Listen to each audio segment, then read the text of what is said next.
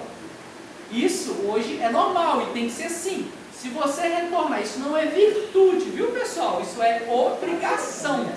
Tá? Isso é obrigação. Oi? Tem que fazer. Tem que fazer. Isso não é, por isso que eu estou falando, isso não é virtude, isso é obrigação. Tá bom? Isso é obrigação. Até porque a minha esposa, ela trabalha fora. Eu tenho 3 filhos homens, criados. E o tempo todo eu fui ensinando eles a fazer as coisas. Isso compete à própria mulher ensinar, gente. Olha o papel fundamental. Eles fazem, 2 casados que compartilham, fazem as tarefas. E é interessante que no meu casamento, no início, muita briga. Por conta disso. Hoje eu sou divorciada, mas eu fiquei casada há 25 anos.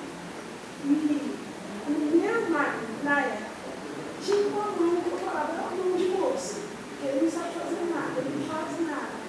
E aí, tudo isso atrapalha. Não foi só isso, entende? Claro, mas isso é. Mas, gente, é difícil. E você trabalhava fora. Trabalhava fora.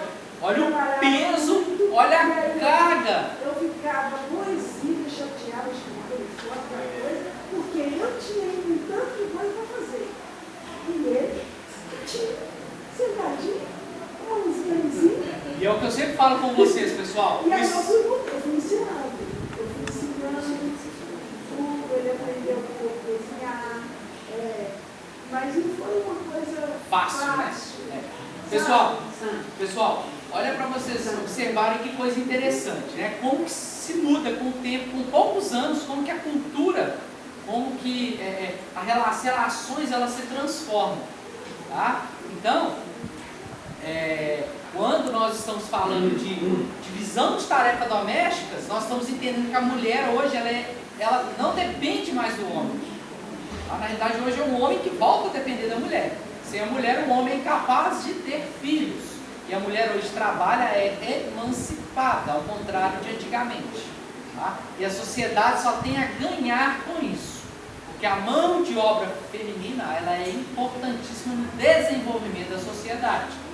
Bom? Então, quando eu estou aqui falando que eu, Luan, eu divido as tarefas domésticas com a minha esposa, isso não é virtude, é obrigação. Ela cozinha, quem que lava? Eu. É justo ela cozinhar para mim, o bonitão, e ficar sentado e não lavar a vasilha? Não é justo. Então eu vou lá e dou a minha parcela de contribuição. E mesmo assim, pessoal, eu vou fazer uma crítica a mim mesmo e a todos os homens, mesmo assim, a gente ainda fica devendo. A mulher ainda, ela dá mais, muito mais do que nós. Então o filho, quando ele chora, ele procura a mãe. E a mãe está precisando de fazer uma coisa, tem que parar para dar atenção, ele não procura o pai. Então o pai ainda tem mais mordomias do que a mãe. Então o masculino ainda hoje tem mais vantagens do que o feminino. Até em questões de carreira, profissionais, a mulher ela é muito mais preterida do que o homem. Ao ponto, eu já vi, a minha própria esposa já me relatou, que chefes mulheres, olha para vocês verem o papel que a mulher tem importante para mudar a sociedade. Chefes mulheres preterindo mulheres de promoção ou de cargos por conta de gravidez. Chefes mulheres. Então a própria mulher, que é o que a nossa irmã falou, ela tem que trabalhar com seus filhos e desde pequenininho já mostrar para eles, ó, homem não bate em mulher, que era uma coisa que era normal antigamente, a mulher e o escravo estava ali, ó, quase no mesmo patamar, a mulher estava um pouquinho acima. O homem podia, ó, e a mulher não podia falar nada. A mulher não podia pedir divórcio, gente. Ela era obrigada a viver no inferno eternamente. A mulher não voltava, né? Não importava, não podia fazer nada. Então, pessoal, o papel que a mulher tem tudo na mão dela, todas as ferramentas, depende dela. Os filhos saem dela. Os filhos no começo da vida dão muito mais atenção para a mãe do que para o pai. Ao ponto de eu falar alguma coisa, minha menina ficar pensativa, se a mãe fala, ela já faz. Então a mulher tem todas as ferramentas na mão para mudar o mundo, né? Então a mulher tem que aproveitar dessa oportunidade e pequenininha ele já fazer a cabecinha dos meninos, tá? E obviamente, pessoal, os pais têm papel fundamental também. Então o pai tem que ensinar para o filho que a mulher é a coisa mais especial que tem no mundo, que a mulher é a coisa mais importante da casa e que o homem está ali muito mais para servir a mulher do que o oposto. Isso é um papel que o homem também tem. Então, que as próximas gerações se absorvam dessas ideias e transmitam para os seus filhos. E o mundo vai se modificar. E a mulher também trabalha em prol disso. Tá? Então, isso tudo que eu falei aqui, nós vamos descobrir por que eu estou falando sobre isso. Não, mas um assunto tão aleatório assim não é não, pessoal. Nós vamos descobrir por que com o livro nosso lado.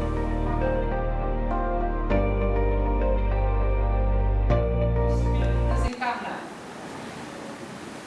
O que é um espírito desencarnado para vocês? O que é um espírito desencarnado? Que ele não tem um corpo, a gente já sabe, beleza. Mas ele é o quê? Ele é apenas um homem que viveu. Correto? É apenas um homem que viveu na Terra. E que aprendeu com os homens e não sabe nem mais e nem menos. Isso está onde? No livro dos Espíritos. Tá bom?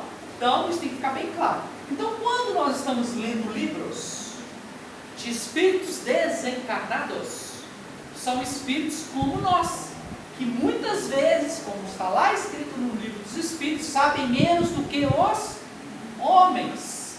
Então, apesar deles serem desencarnados, eles sabem menos do que certos homens encarnados. Tá bom? Então, nem tudo que ele fala e nem tudo que ele diz ou acredita está de acordo. São apenas ideias e opiniões de um espírito. Tá? Então, nós fizemos todo esse preparo e nós vamos começar a ler aqui o capítulo 20. Noções de lar. E o mais importante, quando que esse livro foi escrito? 1940, não é? 80 anos atrás. Quem é que era vivo em 1940? Ninguém, né, pessoal? Ninguém. Toninho. Eu não estava encarnado. Ah, isso é verdade. Boa, Alexa. Isso aí, Alexa. Todos nós éramos vivos, a gente não estava encarnado. Mas, quem aqui já estava encarnado? Toninho, o único aqui que estava encarnado. Devia ser criança, né, Toninho? Criança. Então, pessoal, eram tempos do avô do Toninho. Do avô dele. Já tinha quantos anos, Toninho, em 1940? 26 anos? Toninho já está indo para 16? 16 anos que o Toninho já tinha em 1940. Então era a época da juventude dele. Era a juventude dele brigando com o avô. Foi? 6 anos? Ah, então não deu tempo de ser juventude. Desculpa, Toninho, porque eu não entendi direito. 6 anos. Então, em 1950, o Toninho estava brigando com o avô dele, com o pai dele ali, no campo das ideias, tá? Eram gerações diferentes, tá bom? Então, começa assim, noções de lar. Noções de lar de qual época? 1940, pessoal. Desejando colher valores educativos que fluíam naturalmente da palestra da senhora Laura, perguntei curioso. Lembrando que a dona Laura, ela já estava em nosso lar, já tinha 20 anos, então ela desencarnou em 1920. Então a época dela era ainda mais recuada ainda, tá? Desempenhando tantos deveres, a senhora ainda tem atribuições fora de casa? Então o André Luiz já fez uma pergunta da época dele. Nossa, você já faz tanta coisa aqui dentro da sua casa, você faz coisa fora também? Porque naquela época, né, poxa, a mulher fazer coisa fora era algo... Sim, vivemos numa cidade de transição. No entanto, as finalidades da colônia residem no trabalho e no aprendizado. As almas femininas, ponto, e vamos conversar aqui um pouquinho. Existe alma feminina, pessoal? Não. O que ela está querendo dizer aqui quando ela fala alma feminina? O que eu disse lá no começo? Que a maioria de nós encarnamos múltiplas vezes mais em determinado sexo, em detrimento do outro. Tá certo? Então isso é comum de acontecer. Você tem ali 20, 30 encarnações do sexo masculino. Então você está mais afeito à energia masculina. Você está mais ambientado à energia masculina. Então quando ela fala alma feminina aqui, ela não está se referindo que o espírito tem sexo. Apenas que determinados espíritos, naquele momento, se identificam mais com o feminino do que com o masculino. Então as almas femininas aqui assumem numerosas obrigações, preparando-se para voltar ao planeta ou para ascender a esferas mais altas. Então aqui a gente já percebe que a colônia nosso lar já era 1000 vezes mais evoluída do que o sistema vigente na Terra, que era extremamente patriarcal. Lá as mulheres tinham papéis quase iguais aos dos homens, desempenhavam a mesma coisa. Até porque o espírito não tem sexo. Mas a organização doméstica em nosso lar é idêntica à da Terra? Por isso que a André Luiz está perguntando, vai, se você faz coisa fora de casa, então é idêntica à da Terra? A interlocutora esboçou uma facies muito significativa e acrescentou. Facies aqui é face, tá, pessoal? Face. Ela demonstrou uma surpresa no rosto e acrescentou. O lar terrestre é que, de há muito, se esforça por copiar nosso instituto doméstico. Mas os cônjuges por lá, com raras exceções, estão ainda a moldar o terreno dos sentimentos, invadido pelas ervas amargosas da vaidade pessoal e povoado de monstros do ciúme e do egoísmo. Quando regressei do planeta pela última vez, trazia, como é natural, profundas ilusões. Que ilusões era essa? Que o homem era a cabeça da família e a mulher tinha que obedecer, tinha que servir o homem. Servia para ficar em casa. E não dar opinião de preferência. Então, quando tinha uma reunião de homens, não podia ter mulheres. Era proibido. A mulher não tinha que falar. A mulher não tinha que ter opinião naquela época. Então, essas ilusões ela carregou com ela. Quando ela chegou no nosso lar, ela assustou, porque nosso lar já não era daquele jeito. Coincidiu, porém, que na minha crise de orgulho ferido, fui levado a ouvir um grande estrutor no Ministério do Esclarecimento. Desde esse dia, nova corrente de ideias me penetrou o espírito. Não poderia dizer-me algo das lições recebidas? Indaguei com interesse. Então, André Luiz queria saber, né? Curioso. E aí, a dona Laura disse, o orientador, muito versado em matemática, prosseguiu ela, fez-nos sentir que o lar é como se fora um ângulo reto nas linhas do plano da evolução divina. A reta vertical é o sentimento feminino, envolvido nas inspirações criadoras da vida. Pessoal, ele disse sentimento feminino. O homem pode ter sentimento feminino? A mulher pode ter sentimento masculino? Então é importante que eu já vi pessoas analisando este livro, essa parte, falando que o homem é vertical, a mulher é horizontal. Não, são sentimentos. Pegou os sentimentos. Isso não é atribuição nem do masculino nem do feminino. O masculino pode ter e vice-versa. Tá bom? Isso tem que ficar bem claro. A reta horizontal é o sentimento masculino. E a reta vertical, o reta horizontal é o sentimento masculino e a vertical o feminino. Tá bom? O lar é o sagrado do vértice onde o homem e a mulher se encontram para o entendimento indispensável. É templo onde as criaturas devem unir-se espiritual antes que corporalmente. Tá? Agora isso aqui é no mundo ideal. No mundo real isso acontece? Não, e aqui a gente não está falando de sexo, tá, pessoal? De conjunção carnal. Aqui nós estamos falando de relações entre espíritos. Tá? 80 a 90% dos matrimônios terrestres são algemas do passado. Dos 15% que sobra, 10% são de almas afins. E 5% eu vou usar um termo que eu não gosto, porque ele suscita ideias, que é o que eu falei no começo com vocês, da questão da manga, de camisa ou da fruta. Almas gêmeas não existem no sentido de que uma sem a outra estaria incompleta. Almas gêmeas seria que almas que são muito parecidas, que estão num patamar evolutivo muito similar. Então 5% das uniões matrimoniais aqui na Terra são de almas gêmeas, entre aspas, viu pessoal? Pelo amor de Deus, não vai falar com o Luan falando que existe alma gêmea não, porque não existe, tá? Isso tem que ficar bem claro. O ser, a alma, o ser integral, ele é um indivíduo, ele não necessita de uma outra alma para complementá-lo, não é igual uma panela e uma tampa, tá bom? Duas metades de uma laranja, alma gêmea, né? Carne e unha, quem lembra da novela, né? Vocês lembram da novela? Até eu lembro da música, eu era pequeno e escutava. Então não é daquela forma, existem relações que são parecidas com, que nos dão a entender, nos dão a falsa impressão de alma gêmea? Sim, mas não são almas gêmeas, são almas extremamente afins.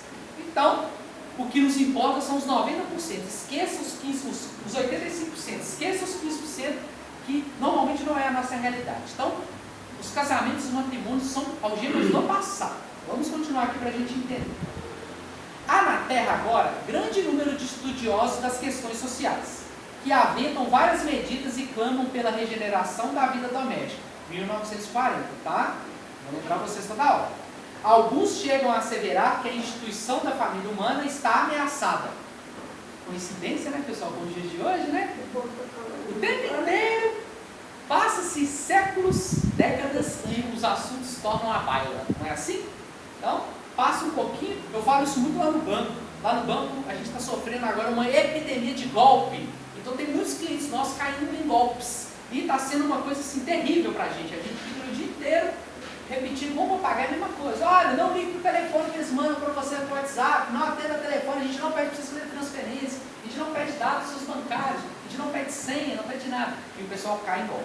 Aí a gente brinca assim, que tem determinados golpes que eles param de aplicar.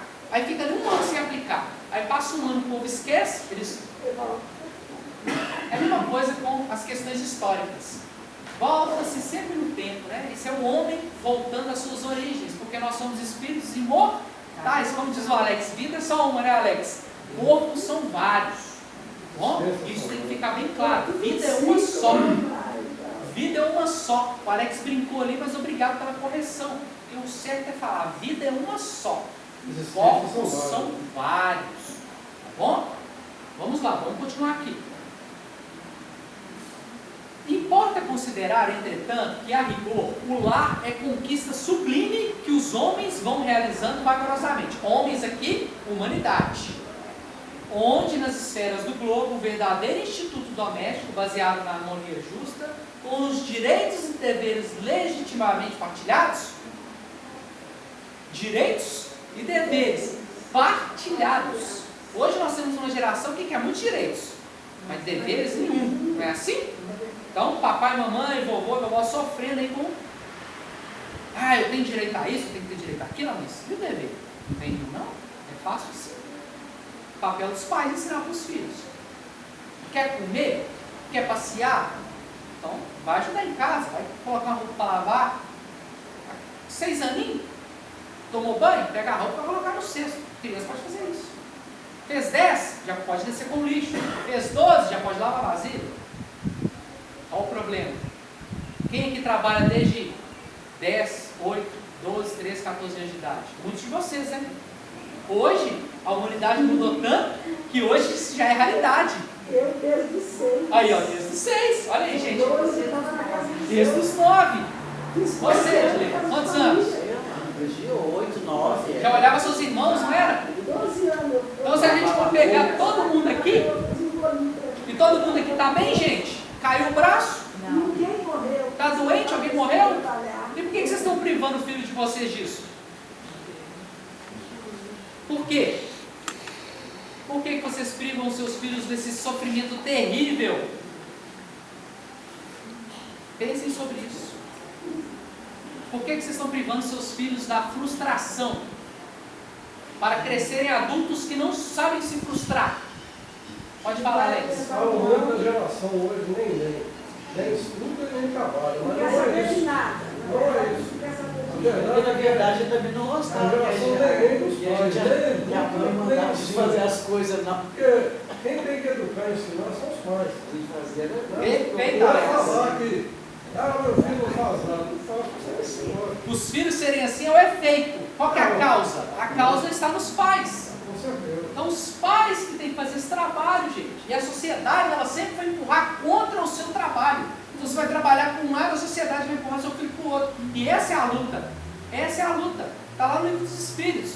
Você sempre vai ter um espírito bom te guiando e um espírito te incentivando para o caminho errado. E aí nesse jogo de ideias, você fica senhor de si. Você que vai optar. Você tem tanto o ensinamento do seu pai como o ensinamento da rua. Você escolhe. Agora, se a criança já não tem ensinamento em casa, e aí o mundo ensina. Então, papais e mamães, vamos trabalhar para dar a nossa parcela de contribuição. Houve isso, já deve ter uns 6 anos. A gente que é pais hoje em dia, a gente preocupa muito em dar aos nossos filhos aquilo que a gente não teve. Mas a gente tem que preocupar também em deixar, dar aos nossos filhos aquilo que a gente teve. Frustração, trabalho. Isso, trabalho, hora para acordar, hora para dormir, respeitar os mais velhos, pedir bênção, isso tudo nós tivemos. Exatamente. Então a gente fica, não, meu filho não vai passar o que eu passei, não vai deixar, não vai passar as dificuldades que eu passei. Até aí tudo bem, mas também tem que saber os valores que você falou de 0 a 7 anos. Não à toa a nossa geração hoje é uma das que mais adoece. Aonde? Na cabeça. Né?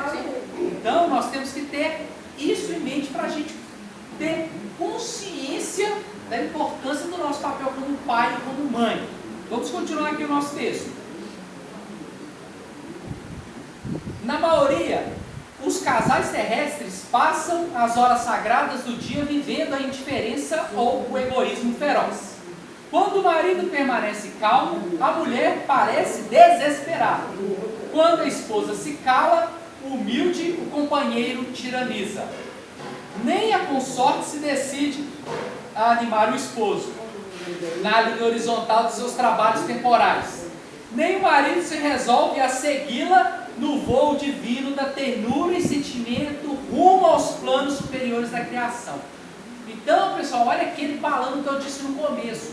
Sentimentos femininos. É o trabalho da mulher ensinar o homem. Sentimentos masculinos. É o trabalho do homem ensinar a mulher, pessoal.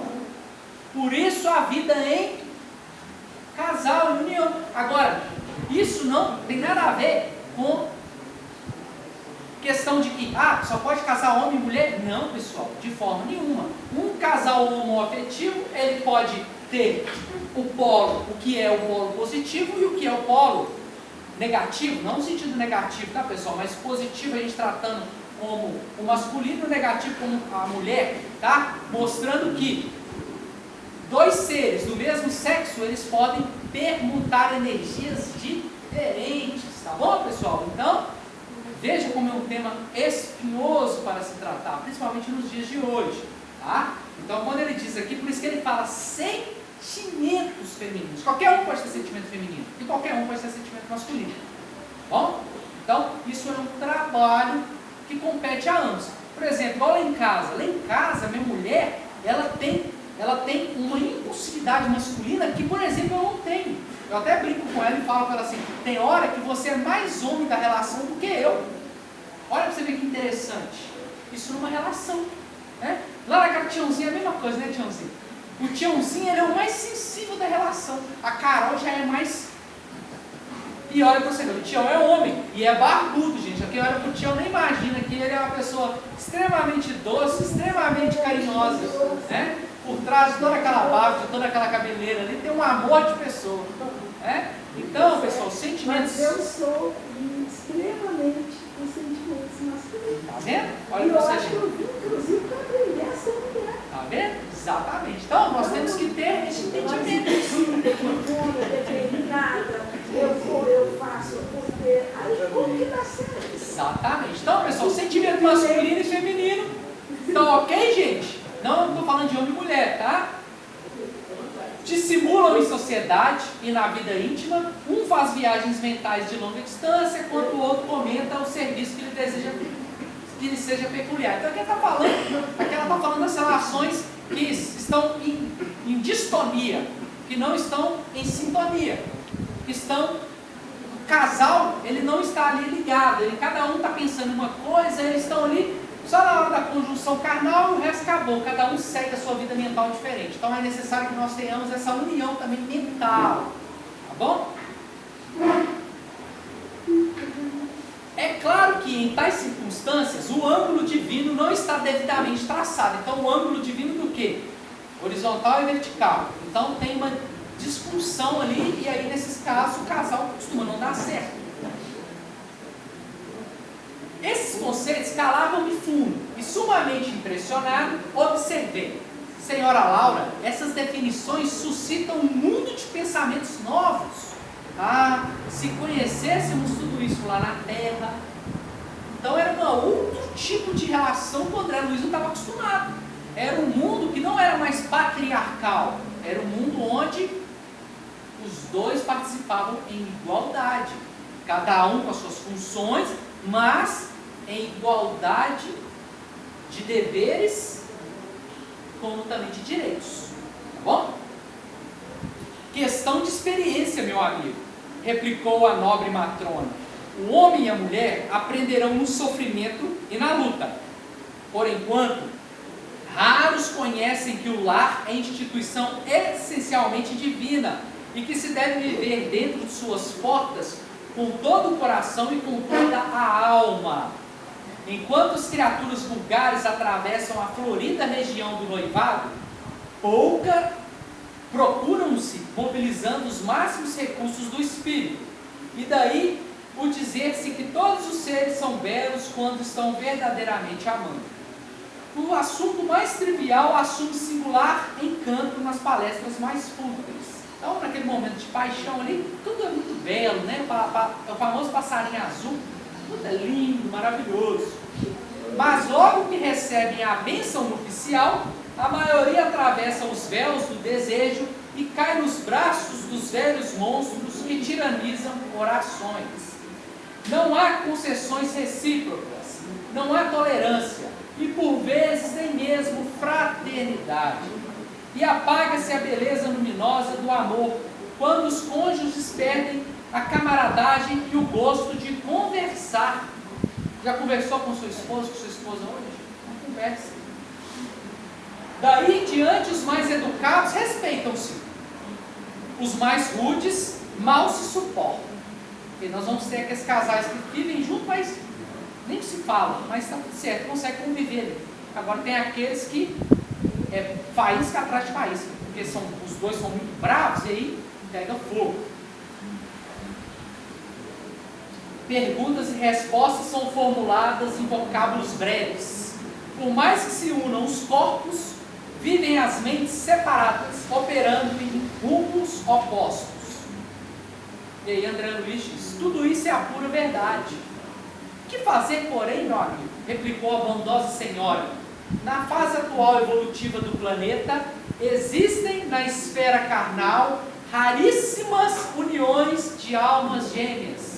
Almas gêmeas, aspas, dos gêmeos.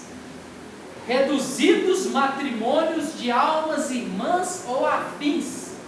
E esmagadora porcentagem de ligações de resgate. O maior número de casais humanos é constituído de verdadeiros forçados sob algemas. Alguém obrigou você a casar? Não, né? Mas parece que uma força quase que irresistível das circunstâncias, dos acontecimentos, desembocaram naquele momento que você conheceu seu marido e você casou com ele. A vida é cheia dessas peças, não é, pessoal? Você faz um esforço danado para um lado, rema, mas você cai sempre no mesmo lugar. Você cai sempre no mesmo lugar. Parece como algo que quase que irresistível. Isso é bem simples de explicar, pessoal. É bem simples de explicar. a nossa vida espiritual e a nossa vida física, elas são interligadas. Todos vocês já têm essa consciência. E as suas vidas passadas, todo aquele patrimônio acumulado, ele sempre deságua no presente, afetando o seu presente. Então o seu passado o tempo inteiro afeta o seu presente. Porém, o seu presente está o tempo inteiro construindo o seu futuro. Então são elementos do passado misturados com o presente, com as suas determinações, as suas escolhas atuais, somam-se essa miscelânea e cria-se o futuro. Então isso está acontecendo constantemente, até porque o presente, ele é até meio que abstrato. O presente existe? Porque eu já falei que o presente existe, foi passado, né? Já passou. Parte dele volta-se para trás e parte deles espirra para frente. Então é como se estourar um balão aqui. Uma parte da água vai para um lado, outra parte vai para o outro. E isso em cada milésimo de segundo. Olha que coisa louca de se pensar. Então, pessoal, quando nós falamos que nossa vida toma determinados rumos, é exatamente isso.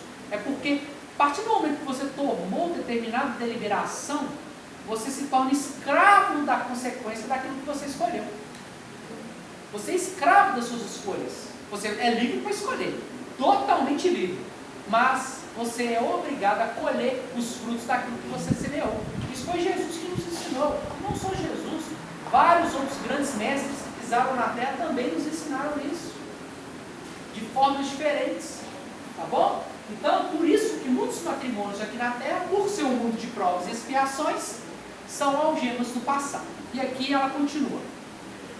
Procurando retomar o fio das considerações sugeridas por minha pergunta inicial, continuou a genitora de Lísias. Então, Laura é mãe de Lísias, tá, pessoal? As almas femininas, almas femininas, pessoal, vamos aqui colocar aspas de novo, tá? Lembrando que eu disse lá no começo. Nós, como espíritos, normalmente encarnamos muitas encarnações do mesmo sexo. Então, nós somos mais afeitos àquela energia daquele sexo que nós escolhemos como norte ali naquele momento de existência do espírito, né? Então o espírito vai ali, depois chega num determinado ponto, ele muda, ou então ele alterna. Isso não é regra, mas normalmente acontece assim, do espírito reencarnar muitas e muitas vidas, muitos e muitos corpos no corpo masculino e muitas e muitas existências físicas dos corpos femininos. Então as almas femininas não podem permanecer inativas aqui. Por quê? Porque se a mulher na terra, ela está consagrada à reprodução e ao lar, o que ela vai fazer lá no nosso lar? Ela não se reproduz, não engravida. E aí, como é que fica, pessoal? Então ela vai ficar inativa lá? Não, então tem que ser uma sociedade diferente, ela tem que ser modulada de forma diferente. É preciso aprender a ser mãe, esposa, missionária e irmã. A tarefa da mulher no lar não pode circunscrever-se umas tantas lágrimas de piedade ociosa e há muitos anos de servidão. É claro que o movimento coevo do feminismo desesperado constitui abominável ação contra as verdadeiras atribuições do espírito feminino. Então, lá naquela época, esse movimento feminista, ele tinha um olhar assustado das mulheres. Porque qualquer mulher que debandasse, pensava, está perdida. Ali, o marido é portada na borracha. 1940, né, pessoal? Tempos passados. Hoje em dia a mulher é livre para escolher o que ela quiser ser. O que ela quiser ser, ela vai ser. Não depende mais do alvará masculino. Antigamente dependia do alvará masculino. Então aqui, espírito do tempo, anacronismo. Isso é a dona Laura, uma senhora que desencarnou em 1920, falando qual é o papel da mulher naquela época, naquela sociedade. Quem lesse esse livro naquela época ia concordar com ela, não ia? Hoje vocês mulheres concordam com ela? Não tem jeito, né? Então, anacronismo. Assim como vocês mulheres, quando desencarnarem, daqui a 50 anos, vocês estiverem lá no plano do espiritual, vocês vão ser chamados para dar uma palestra do papel da mulher no lar. Vocês vão falar abobrinha, não vão para o povo que vai viver daqui a 50 anos? É a mesma coisa, tá bom? Hoje está tudo ok. Daqui a 50 anos não vai estar mais. Tá? Então nós temos que respeitar o espírito do tempo. Na nossa colônia, porém, ensina que existem 9 serviços de extensão do lar para as mulheres. A enfermagem, o ensino, a indústria do fio, a informação, os serviços de paciência representam atividades assaz expressivas. Isso é lá em 1940, né? Hoje a mulher, ela pode ser engenheira, médica, advogada, totalmente comum, normal. Não há nenhum embaraço na nossa sociedade. Né? Inclusive tem que ser, quanto mais tiver, melhor ainda. Né? Mas a nossa sociedade vai se enriquecer, porque não vai ser só mais o elemento masculino gerando riqueza, a mulher também vai gerar riqueza. Então a nossa sociedade vai ficar mais rica, mais próspera, e nós vamos avançar mais rapidamente com a força feminina. Então são os 2 braços trabalhando juntos. Né? Unidos somos mais fortes, não é assim? Tanto no trabalho como dentro do lar. Então, naquela época, esse era o pensamento da Dona Laura. Estava de acordo, pessoal, totalmente normal. Ninguém discorda da Dona Laura, lá em 1940.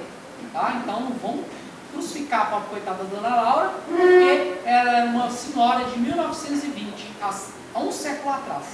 Um século atrás, ninguém aqui estava vivo. Ninguém, né? O Toninho tinha 6 anos em 1940. Então, ninguém estava vivo há 100 anos atrás aqui. Vivo sim, né, Alex? Vivo estávamos, né? Não estávamos encarnados.